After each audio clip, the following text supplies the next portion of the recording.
Please log into your portal using Chrome, and please type in your school ID with your password, which is the month, day, year when you were born, and your initials all lowercase.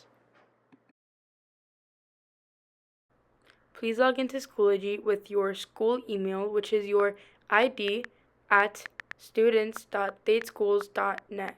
And afterwards, you have to put in your password, which is the month, day, year of when you were born, and your initials all lowercase.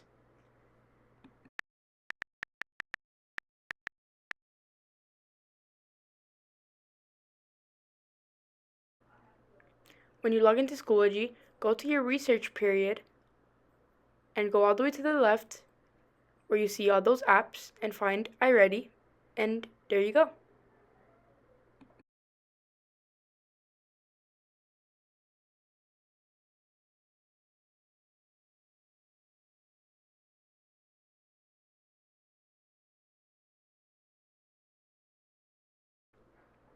That's all for today, provided by the tech team.